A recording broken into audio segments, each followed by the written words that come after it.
What is a straw man? The straw man, as defined in Black's Law's Dictionary 6th edition, is a front, a third party who is put up in name only to take part in a transaction, nominal party to a transaction, one who acts as an agent for another for the purpose of taking title to real property and executing whatever document and instrument the principal may direct respecting the property. Person who purchased property from another to conceal identity of real purchaser or to accomplish some purpose otherwise not allowed. There is no telling when the deception started, aside from 1933, but one of the first major events was the incorporation of the United States in 1871, with the final act occurring in 1878. It appears from the statutes at large that this was only the incorporation of the District of Columbia, but in the final act, the phrase District of Columbia or United States is used, making the phrases interchangeable, allowing the United States to operate as a corporation. The so-called government is not the government created by the Constitution. It is a corporation operating in commerce for profit. Every transaction is now considered by the United States Incorporated to be a commercial transaction by fictional entities, fictions at law, operated by their agents, employees, and all representatives and officers of their corporation. A fiction at law, or a legal fiction, is an artificial created entity that is only contemplated in law. In other words, it is not real, except in the eyes of the law written by man. Legal fictions are the opposite of natural entities such as people. A created legal fiction is endowed by the laws to have some privileges that resemble the rights that people have, such as the right to hold property and to sue and be sued. The most common legal fictions are corporations and trusts. These have been around for quite some time, with their main purpose being to limit the liability of the people holding the corporation or trust, allowing them to not be personally responsible for their actions. As to corporations, they can do one thing that you cannot. They can live forever. Legal fictions are not compatible with common law, which is the law our land was founded upon. In common law, everyone is responsible for his own action and is held accountable and responsible for any wrongdoing, harming another in any way.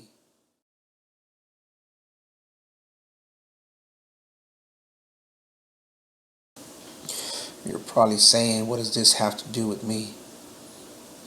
In 1933, the government of all the states met to discuss the emergency declared by FDR and to support the new process that was established. The government was in bankruptcy and had to be funded in its state of bankruptcy. The government made a pledge to the United States Incorporated to fund it. The pledge was that the assets and the energy of the people, meaning you, would back the government and secure the debt. But there was one little problem. Natural living people cannot mix with legal fiction corporations. So it was necessary to create a bridge between the fiction and the people to bring the people under and make them subservient to the government corporation via their pledge. When the government made the pledge, they agreed to register the birth certificate of the people with the United States Department of Commerce. The birth certificate is a secured instrument, collateral, used to back up the pledge. The legal fiction was created by using the name on the birth certificate and writing it in all capital letters, the designation of the legal fiction. Then, because of the pledge, you were determined to be the surety for the legal fiction. Surety means the one who is responsible to pay. So when the government of any corporation uses any process whatsoever, they are using it against the legal fiction, which means they want you to think it's you. But when your name is written in all capital letters, it is not your name. It is a corporation, a fictitious entity, a corporation created by government. It is the designation of a legal fiction that is an entirely separate entity. A living flesh and blood man cannot be a legal fiction. A legal fiction cannot be a living flesh and blood man. One is real or natural. The other is created by law and is a fiction. Whenever a government agency, such as a court, determines liability, it is a liability directed to or laid upon the legal fiction or the straw man, since everything is done in commerce with fiction corporate entities. You are presumed, as evidenced by the pledge of your governor, to be the surety for the straw man, and you must pay the fine, fee, tax, debt, or other liabilities. Remember, every transaction is presumed by the government to be a transaction in commerce by a legal fiction. The only way out of this is to overcome the presumption that you are the surety for the straw man, legal fiction. Therein, the emancipation process is the only way to defeat this presumption, using the Uniform Commercial Code via public notice, which is the code that the fictional commercial world operates under. The first step is to capture the straw man.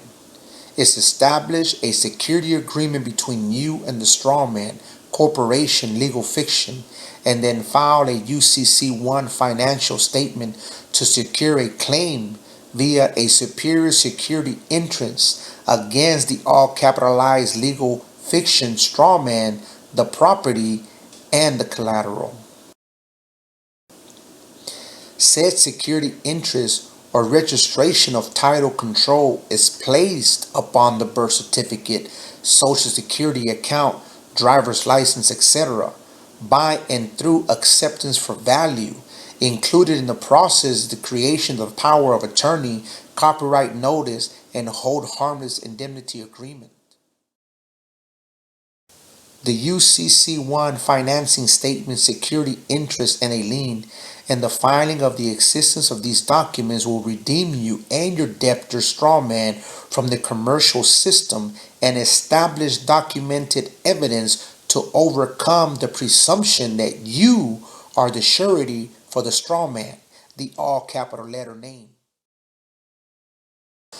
When all has been accepted for value, including the birth certificate, you become the holder in due course of all the documents, collateral, and the property, and are now in commercial control of the property, the collateral, and the debtor being the all capital letter name, the fictitious entity created by government. There is a chargeback process also included that goes back to the United States Treasury to charge up what is called your UCC control trust account, identified by you, the debtor, strawman, social security number. The chargeback charges up the account for future discharge of debt. Note: now go to the IRC section 6331.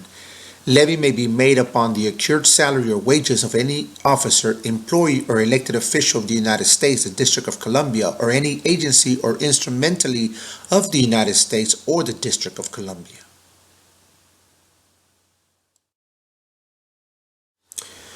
Question: is the straw man the mere artificial commercial entity, employee, instrument by which the parent corporation, United States federal government, directs and extracts all fines, fees, and tax from? The straw man, being the transmitted utility within the commercial scheme venue world, is that entity. then would it not be too far-fetched to understand that since the government cannot produce the federal law or statute that specifically proves that the flesh and blood man or woman is subject and liable to the tax, they not being federal employees? And being that the tax is only applicable to your straw man, and you now being in control of the straw man and in the secured party creditor status, now having the standing to discharge the tax due to the fact that all your property is now exempt from the tax levy. Does this not make more sense now, understanding who and what the straw man is? Debtor, the unincorporated corporation. Definition: ens legis, a creature of the law, an artificial being, as contrasted with a natural person. Applied to corporations, considered as deriving their existence from the law. Black's Law's Dictionary, 4th edition. Here are the definitions of a transmitted utility, which is your straw man. Also note that persons means a corporate entity, something other than a human being.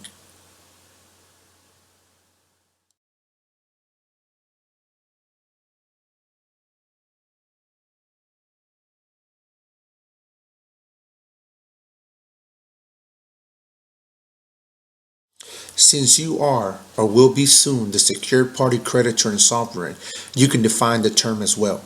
As applied to your debtor strawman being a transmitted utility in commerce, your debtor strawman is actually a commercial transmitted utility. It is the utility where all commercial transaction charges pass through, and it is your duty and responsibility to accept for value and discharge all charges, claims, fines, debts, taxes, etc.